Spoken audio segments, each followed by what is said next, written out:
Hello good morning to all of you. कैसे हैं आप सभी? मुझे उम्मीद है आप सभी बहुत अच्छे होंगे। मैं मान सिंह राजपूत आप सभी का स्वागत करता हूं। और दोस्तों, जैसा कि ये मेरा चैनल नहीं है, ये आपका खुद का चैनल है और जल्द ही मैं सेशन को फिर से लाइव लेके आ रहा हूं। एक दो दिन के अंदर लाइव आएगा। तो अभी ये वीडियो मैं रिकॉर्ड कर रहा हूं। तो ये आज का अब तक का अपडेट है, यानी अभी तक ये पूरी 12 बजे तक का अपडेट है ये। तो सेशन बहुत इंपॉर्टेंट है, इसको मिस मत करिएगा। और चलिए सेशन को स्टार्ट करते हैं।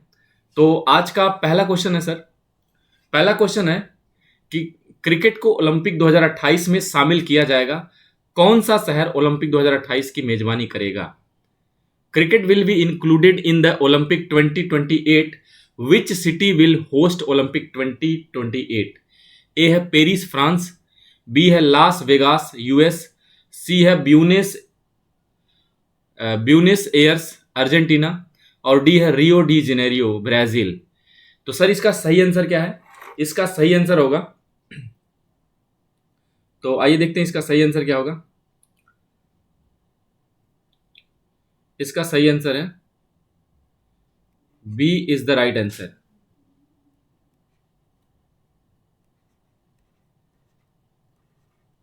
2028 ओलंपिक ये कौन से नंबर का होगा सर? ये होगा 34th नंबर। 34वां ओलंपिक होगा। अभी जो अ, टोक्यो ओलंपिक हुआ था, टोक्यो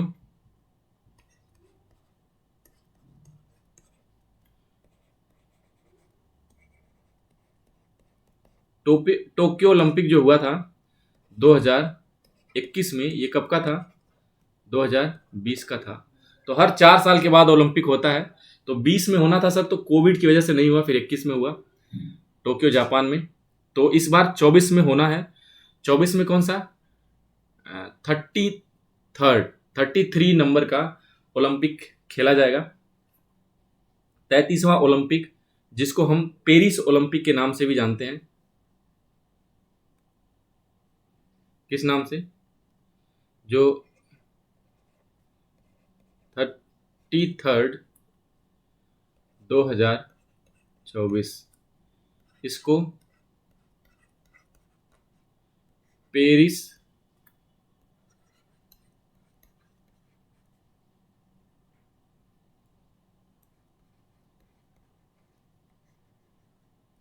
पेरिस ओलंपिक के नाम से भी जानते हैं। 33वां ओलंपिक कहाँ पे? पेरिस में खेला जाएगा। कहाँ पे? फ्रांस में।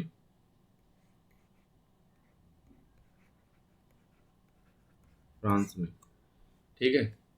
32 कहाँ पे हुआ सर? टोक्यो में हुआ। और 34 2028 कहाँ पे होगा? ये 34 होगा सर। कहाँ पे? लॉस एंजल्स में। लॉस एंजल्स में होगा, ठीक है। तो लिखा है इसकी निर्णय की आधिकारिक घोषणा कब होगा? 15 अक्टूबर 2023 को मुंबई के अंतर्राष्ट्रीय ओलंपिक समिति के 141वें, यानी कौन से नंबर? 141, 141वें सत्र की में किया जाएगा, ठीक है। ओलंपिक ने इससे पहले सन 1900 में क्रिकेट की मेजबानी की थी, जब इंग्लैंड ने क्या किया था? गोल्ड मेडल का फैसला करने के लिए एक मैच फ्रांस से खेला था, ठीक है। 2028 लॉस एंजल्स में पुरुषों और महिलाओं का T20 टूर्नामेंट शामिल किया जाएगा। जैसे इस बार के एशियन गेम में आपने देखा होगा, एशियन गेम जो 2022 जो इस बार 2023 में खेला गया, अभी संपन्न हुआ है। तो ये जो चीन के शहर होंगझोउ में, तो इसमें पहली बार क्या किया गया? क्रिकेट को शामिल किया गया। उसी तरह से 2028 ओलंपिक जो लॉस एंजल्स में खेला जाएगा, कहाँ पे? अमेरिका में। अमेरिका में। तो इसमें क्रिकेट को शामिल किया जाएगा, ठीक है। चलिए सर। अब अगर बात करें तो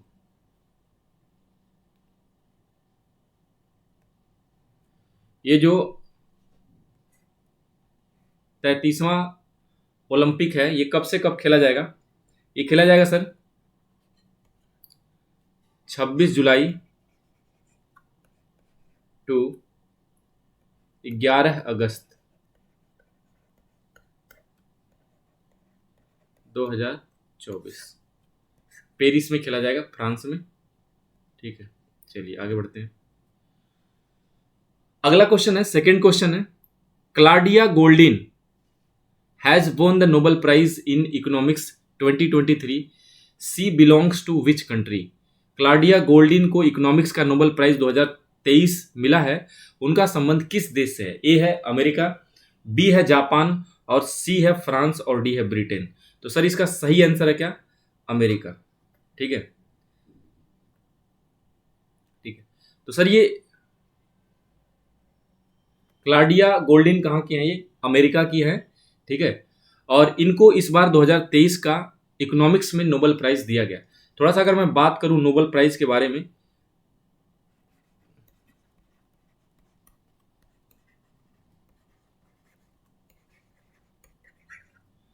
नोबेल प्राइज सर 1901 से नोबेल फाउंडेशन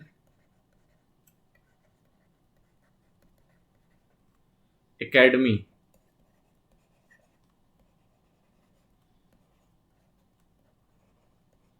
के द्वारा दिया जाता है। ठीक है, अब एक्चुअली क्या था, ये एक स्वीडन के साइंटिस्ट थे जिनका नाम था अल्फ्रेड नोबल। और अल्फ्रेड नोबल का जो जन्म हुआ था सर, अल्फ्रेड नोबल का जो जन्म हुआ था, ये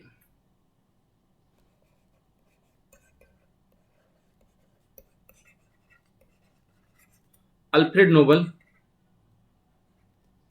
1893 1896। इन्होंने 1895 में अपनी वसीयत लिख दिया और उसमें बोला कि मेरे मरने के बाद मेरी पूरी प्रॉपर्टी स्वीडन के बैंक में जमा कर देना है।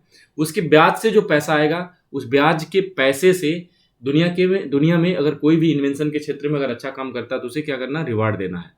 तो उनके मरने के बाद उनकी पूरी प्रॉपर्टी स्वीडन के बैंक में जमा कर दी गई। और उसके बाद से सन 1900 में नोबल फाउंडेशन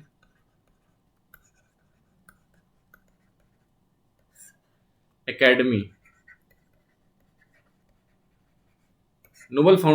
बनाया गया। कहां पे? स्वीडन में।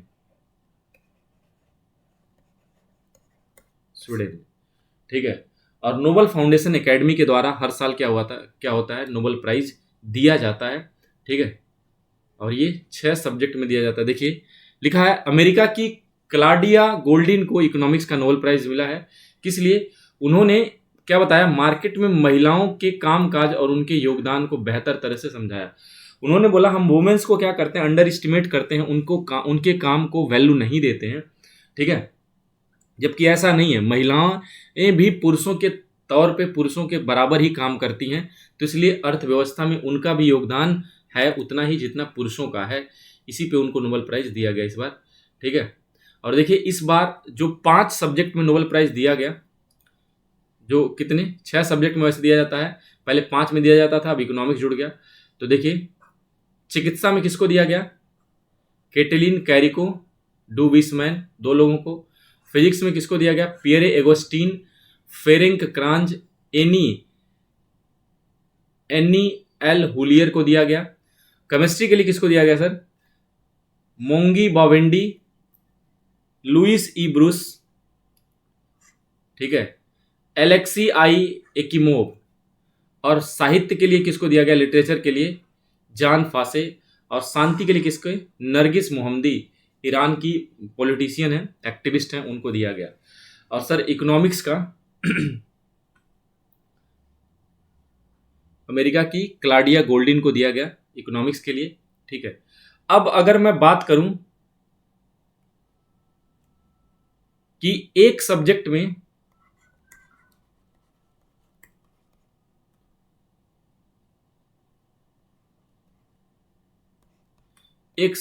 मैक्सिमम कितने 3 लोगों को दिया जा सकता है।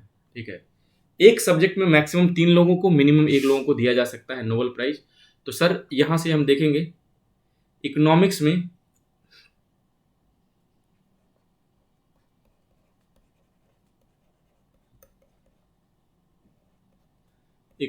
में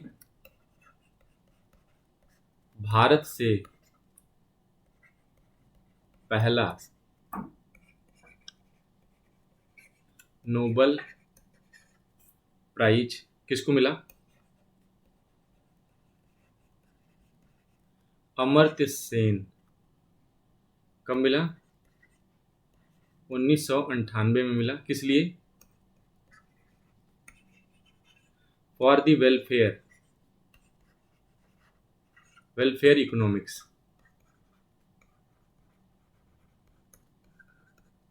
वेलफेयर इकोनॉमिक्स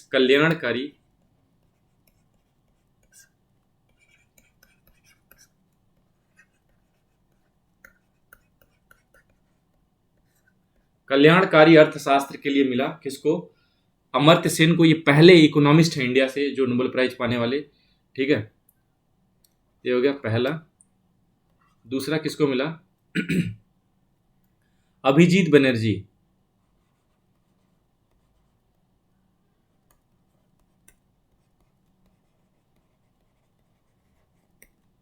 अभिजीत बनर्जी को कब मिला? 2019 में मिला। तो भारत से अर्थशास्त्र में अब तक 2 लोगों को नोबेल प्राइज मिल चुका है। पहला अमर्त्य सेन को 1998 में, दूसरा किसको? अभिजीत बनर्जी को मिला 2019 में। चलिए आगे बढ़ते हैं। देखिए ये सेशन बहुत ही इंपॉर्टेंट है सर, एक एक क्वेश्चन बड़ा सेलेक्टिव है। आपकी क्लास को कंटिन्यू करने के लिए हमने बहुत कोशिश की। पीछे हमने एक हफ्ते हम देखा कि क्लास क्या वो गैप हो गया, सब कुछ ठीक रहा। तो सैटरडे संडे में मैं मैराथन लेके आऊँगा। किसका? कंप्लीट सितंबर का। और लाइव क्लास मैराथन की करेंगे। ठीक है, अभी आप सभी के प्यार और सपोर्ट की ज़रूरत है। मुझे उम्मीद है आप करेंगे भी, मिलेगा भी। ठीक है मेरे दोस्त, आप एक भी इस क्लास को एक भी क्वेश्चन को मिस नहीं करेंगे। सब एकदम सेलेक्टिव क्वेश्चन है। ठीक है, और आप सभी की डिमांड पे मैं बहुत कोशिश किया और ताकि आपकी क्लास कंटिन्यू हो सके। देखिए हो भी गया। तो सेशन अच्छा थोड़ा भी लगे तो आप सब्सक्राइब जरूर करवाइएगा और लोगों तक शेयर करिए, पहुंचाइए। क्वेश्चन है सर, निम्नलिखित में से किस देश ने जलवायु परिवर्तन और परमाणु ऊर्जा पर 2023 अंतर्राष्ट्रीय सम्मेलन की अध्यक्षता की? ठीक है, यहाँ पे की नहीं होगा, करेगा। अभी हुआ नहीं है। ठीक है, ए है इंडिया, बी है यूके, सी है यूएई यूनाइटेड अरब अमीरात और डी है अमेरिका। तो सर इसका सही आंसर क्या है? सी। सी इज द राइट आंसर। ठीक है, देखिए यह किसके द्वारा? यह कार्यक्रम अंतर्राष्ट्रीय परमाणु ऊर्जा agency, international atomic energy agency के द्वारा यह मीटिंग आयोजित किया जाएगा। ये कब, कहाँ पे? दुबई में 30 नवंबर से 12 दिसंबर तक चलेगा। क्या? COP28 की मीटिंग। क्वेश्चन आएगा COP28 कहाँ पे होगा या कहाँ पे हुआ था, तो आप क्या लिखेंगे? यूएई में। ठीक है, अच्छा COP28 क्या है? कॉन्फ्रेंस ऑफ पार्टीज है। ठीक है, इसमें क्या है? जलवायु परिवर्तन। क्या?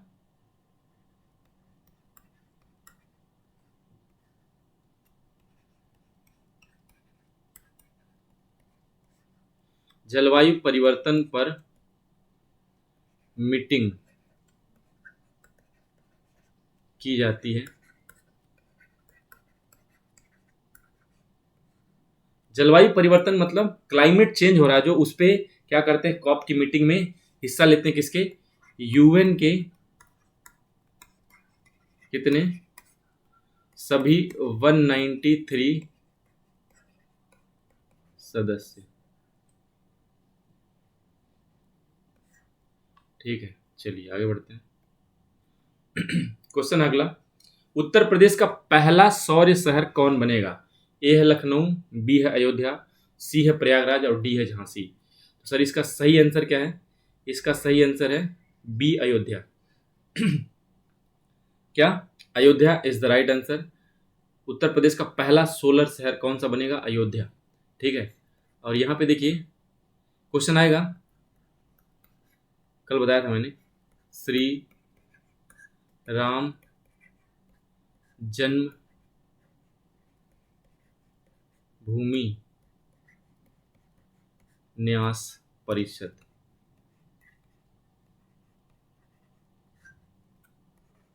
के अध्यक्ष महंत नृत्य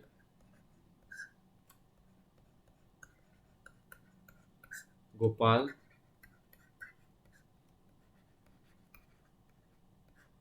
महंत नृत्य गोपाल दास जी। ठीक है।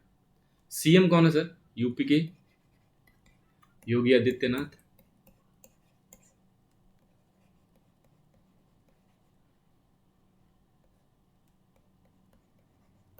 गवर्नर कौन है? आनंदीबेन पटेल।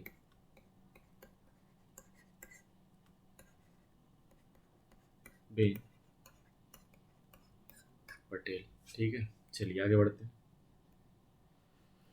यूपी सरकार ने 16, थोड़ा सा यूपी के बारे में जानते हैं, 16 नगर निगमों और नोएडा को भी सोलर सिटी के तौर पर विकसित करने की योजना बना रही है। ठीक है। अच्छा, मध्य प्रदेश का जो रायसेन जिला है, ठीक है, मध्य प्रदेश के रायसेन जिले में सांची हाल ही में भारत का पहला सौर शहर बन गया है। तो बहुत इंपॉर्टेंट है, इसको जरूर लिखेंगे, सब इंपॉर्टेंट फैक्ट्स हैं। उत्तर प्रदेश करंट अफेयर में देखेंगे क्या, उत्तर प्रदेश के पहले इंटरनेशनल ट्रेड शो, उत्तर प्रदेश का पहला इंटरनेशनल ट्रेड शो का आयोजन कहाँ पे? ग्रेटर नोएडा में किया गया है। ठीक है। उत्तर प्रदेश सरकार अयोध्या में मंदिर संग्रहालय बनाएगी। ठीक है, तो मंदिर संग्रहालय कहाँ बन रहा है sir? Uttar Pradesh government to build temple museum in Ayodhya. आगे देखेंगे, उत्तर प्रदेश के अयोध्या में 8 सितंबर को सरयू नदी में क्या? जटायु क्रूज सेवा, जटायु क्रूज सेवा शुरू हुई है। ठीक है, तो अगर पूछेगा जटायु क्रूज सेवा कहाँ पे, तो आप लिखेंगे अयोध्या में शुरू किया गया। ऑपरेशन कन्विंसन उत्तर प्रदेश में शुरू किया गया, ये भी योजना है। यूपी की जेलों का नाम बदल के क्या कर दिया गया? सुधार गृह कर दिया गया। ये बहुत इंपॉर्टेंट है, खास करके जो लोग यूपी की तैयारी कर रहे होंगे उनके लिए। चलिए आगे बढ़ते हैं। अगला क्वेश्चन है, RBI has increase the monetary limit of gold loan for urban cooperative banks CUB. RBI ने शहरी सहकारी बैंकों यूसीबी अर्बन कोऑपरेटिव बैंक के लिए स्वर्ण ऋण की मौद्रिक सीमा को बढ़ाकर कितने रुपए कर दिया? तो सर ये लिमिट पहले कितनी थी? 2 लाख थी, अभी कितना कर दिया? 4 लाख। तो बी आंसर सही है। ठीक है, यानी गोल्ड लोन कितना कर दिया? आरबीआई ने बढ़ाकर 2 लाख से लिमिट बढ़ा के कितना कर दिया? 4 लाख कर दिया। ठीक है, और इस बार जो अक्टूबर की एमपीसी मीटिंग में, एमपीसी क्या है? मॉनेटरी पॉलिसी कमेटी, मौद्रिक नीति समिति में फैसला लिया गया और इस बार रेपो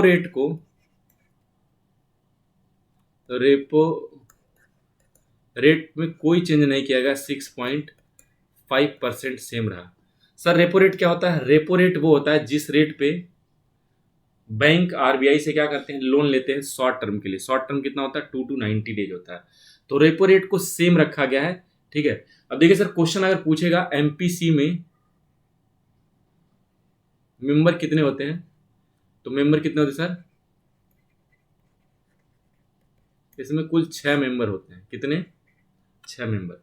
और इसका अध्यक्ष कौन होता है? आरबीआई का गवर्नर। तो आरबीआई के गवर्नर कौन है? शक्तिकांत दास जी हैं, मैं बता चुका हूं।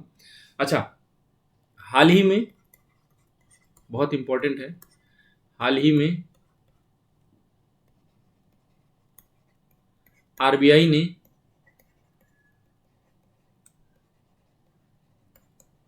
इंक्रीमेंटल CRR शुरू किया। सर ये इंक्रीमेंटल CRR क्या होता है? तो देखिए इंक्रीमेंटल CRR क्या होता है, सभी बैंक को CRR प्लस 5% अतिरिक्त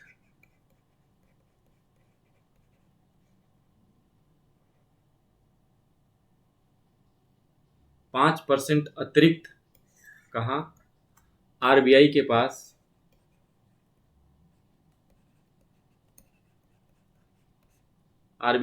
क्या करना होता है, आरबीआई के पास रखना होगा।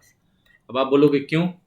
क्योंकि जो 2000 की नोट अभी हाल फिलहाल में आरबीआई ने क्या कर दिया, चलन से बाहर कर दिया, बोला कि सभी बैंक रिकवर कर लें, 30 सितंबर तक डेडलाइन रखा था, तो जिसमें से 96% करेंसी क्या हो गई, वापस आ गई,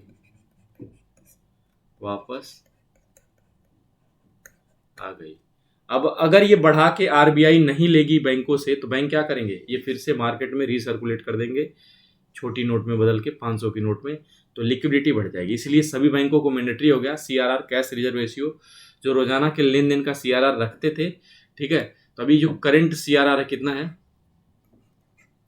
4.5%, तो ये तो रखना ही रखना है, प्लस 5% अतिरिक्त क्या रखना है, और रखना है टोटल का, ठीक है। तो इससे क्या होगा, लिक्विडिटी या लिमिट बैंकों की कम होगी, जिससे मार्केट में मनी फ्लो रुकेगा, ठीक है। तो यही लिखा है कि ये लिमिट कितना, 2 लाख रुपए से बढ़ाकर कितना कर दिया गया, 4 लाख रुपए कर दिया गया, ठीक है। चलिए आगे बढ़ते हैं। अच्छा कुछ इंपॉर्टेंट जीके देखते हैं। लूसेंट का, ये स्टैटिक का क्वेश्चन है, तो इसको याद करेंगे आप, बहुत इंपॉर्टेंट है। भारत का पहला परमाणु reactor, India first nuclear reactor Apsara. Bharat का पहला परमाणु पनडुब्बी सर कौन सा, INS चक्र। भारत का प्रथम पनडुब्बी कौन, INS कावेरी। भारत का प्रथम विमान वाहक पोत INS विक्रांत। भारत का प्रथम मध्यम दूरी वाला मिसाइल कौन सा, अग्नि।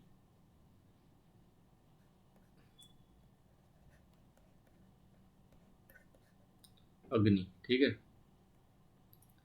भारत का प्रथम मिसाइल कौन सा, पृथ्वी। भारत का प्रथम आणविक केंद्र तारापुर। भारत का प्रथम खुला विश्वविद्यालय, ओपन विश्वविद्यालय, आंध्र प्रदेश खुला विश्वविद्यालय। प्रथम एशियाई खेल कहाँ पे, दिल्ली में 1951 में आयोजित किया गया था। भारत का प्रथम विश्वविद्यालय कौन सा, नालंदा विश्वविद्यालय, जो सबसे पुराना विश्वविद्यालय है पूरी दुनिया का, ठीक है। अगला क्वेश्चन देखिए, किस देश ने हमास के खिलाफ औपचारिक रूप से युद्ध की घोषणा कर दी।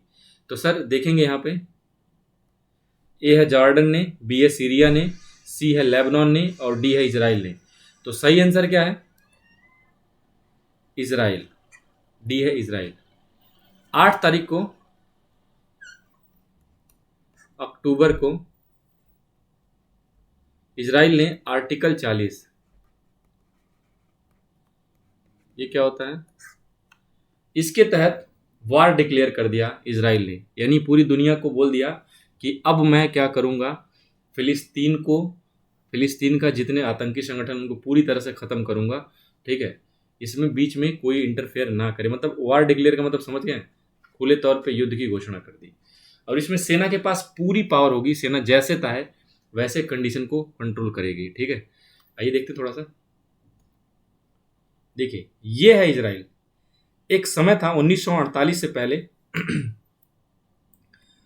1948 से पहले ये जो पूरा हिस्सा देख रहे हैं आप, ये सब पूरा, ये पूरा क्या होता था, ये जो इजराइल देख रहे हैं आप, ये सारा क्या होता था, फिलिस्तीन होता था ये सारा फिलिस्तीन होता था।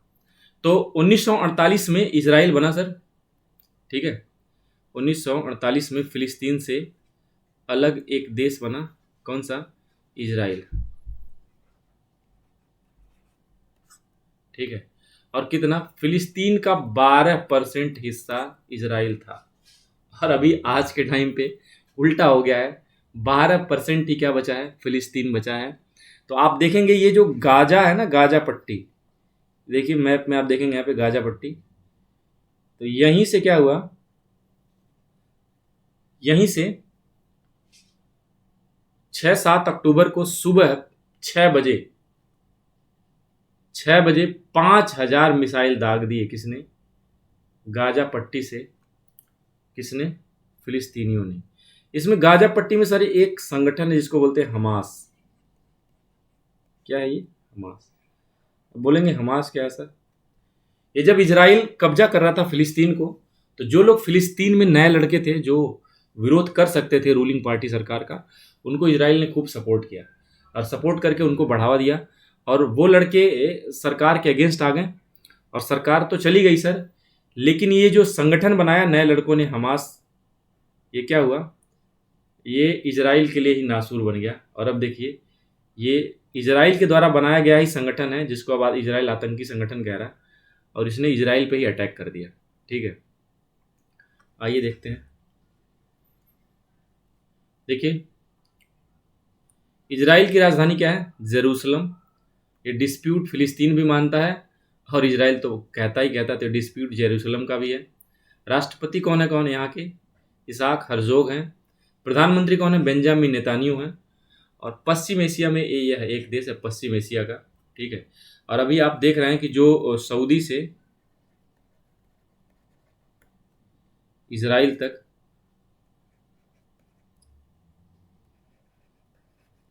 ये जो मिडिल ईस्ट कॉरिडोर डेवलप हो रहा है, इसके बीच क्या चलेगी? ट्रेन चलेगी। कहीं ना कहीं युद्ध की वजह यह भी देखा जा रहा है, क्योंकि फिलिस्तीन को लग रहा है इजराइल वैसे ही बहुत मजबूत है। मिडिल ईस्ट कॉरिडोर जब चलेगा तो इससे क्या होगा? यूरोप और अफ्रीका सब कांटेक्ट में आ जाएंगे, तो इजराइल और मजबूत होगा, यानी ट्रेड का सेंटर बन जाएगा। तो कहीं ना कहीं चीज़ वो भी है इस पे। आगे देखिए अगला क्वेश्चन। अगला क्वेश्चन दिया है, विधवाओं के लिए सब्सिडी योजना किस राज्य सरकार के द्वारा शुरू की गई है? Subsidy scheme for widows has been launched by which state government? A है छत्तीसगढ़, बी है राजस्थान, सी हरियाणा और डी है उत्तर प्रदेश। तो सर सही आंसर क्या है? Haryana. Haryana is the right answer. CM Manohar Lal Khattar ने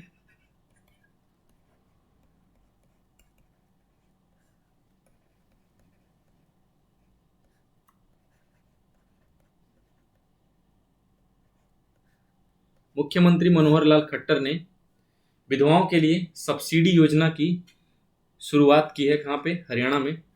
सर अगर हरियाणा की बात करें थोड़ा सा, आइए देखते हैं। हरियाणा एरिया कितना है? जो हरियाणा के लड़के होंगे उनको तो पता ही होगा, नहीं तो बता दे रहा हूँ। 44,212 स्क्वायर किलोमीटर टोटल। डिस्ट्रिक्ट कितना है सर? 22।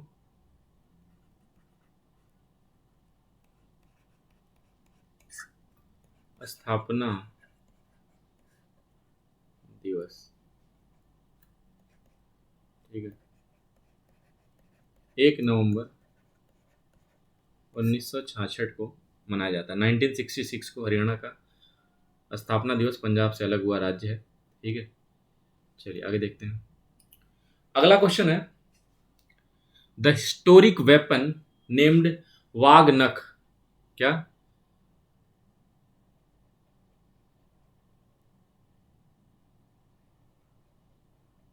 वाघ नख नामक ऐतिहासिक हथियार किस राज्य सरकार के द्वारा लंदन से अस्थायी रूप से लाया गया? ए है छत्तीसगढ़, बी है राजस्थान, सी है महाराष्ट्र और डी है हरियाणा। जिसका सही आंसर है सर क्या? सी, एकनाथ शिंदे।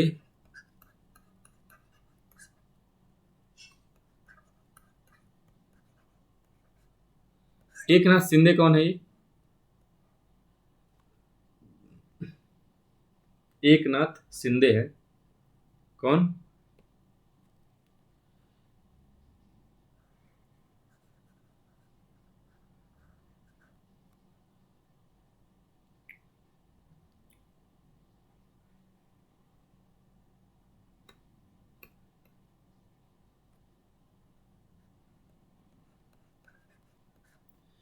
एकनाथ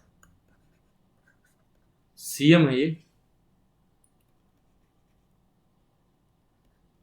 महाराष्ट्र के सीएम एकनाथ शिंदे सरकार के द्वारा लंदन से वाघनख, ये सर वाघनख क्या है? देखिए, आदिल शाह,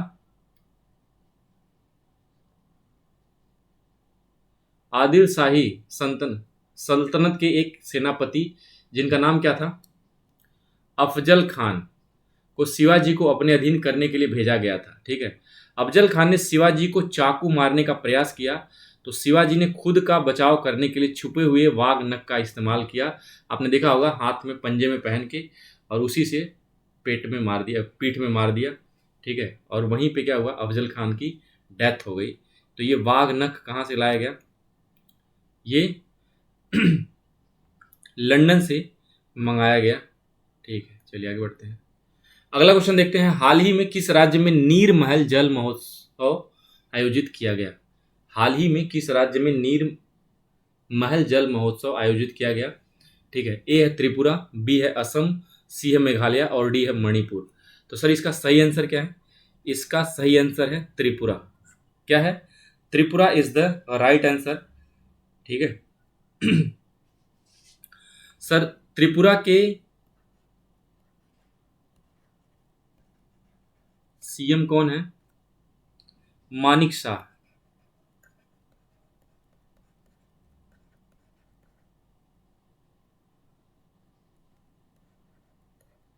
त्रिपुरा के 11वें सीएम कौन है? मानिक शाह। और इसकी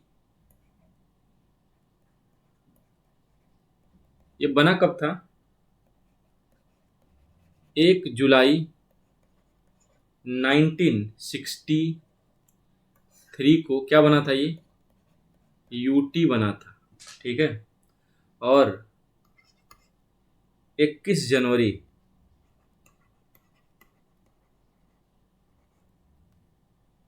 1972 को क्या मिला? पूर्ण राज्य का दर्जा। 21 जनवरी 1972 को त्रिपुरा को पूर्ण राज्य का दर्जा मिला। ठीक है, चलिए आगे बढ़ते हैं। अच्छा, असम के बारे में थोड़ा देखते हैं। असम सरकार ने राज्य के सरकारी कर्मचारियों, पेंशन भोगियों और उनके आश्रितों के लिए ऑनलाइन मेडिकल बिल क्षतिपूर्ति के लिए मुख्यमंत्री लोक सेवक आरोग्य योजना शुरू की है। ठीक है, असम के कुछ अन्य योजनाएं देखिए।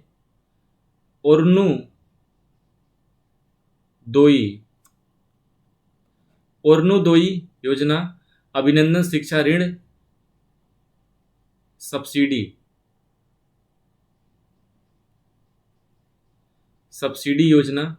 ठीक है, अरुंधति स्वर्ण योजना, बोनीज योजना, मुख्यमंत्री कृषि सह सजूली योजना। ये सब किसके द्वारा? असम सरकार। मुख्यमंत्री कौन है? हेमंत बिश्व शर्मा। ठीक है, अगला क्वेश्चन देखेंगे। अगला क्वेश्चन है द बुक ऑफ लाइफ। क्या? The book of life my dance with Buddha for success किसके द्वारा लिखी गई है? ए है विवेक रंजन अग्निहोत्री, बी है सचिन तेंदुलकर, सी है रवि सिन्हा और डी है मेहुल रॉय। ठीक है, तो सही आंसर क्या है? सर सही आंसर है इसका क्या? इसका सही आंसर है सर विवेक रंजन अग्निहोत्री के द्वारा। क्या? The book of life my dance with Buddha किसके द्वारा? विवेक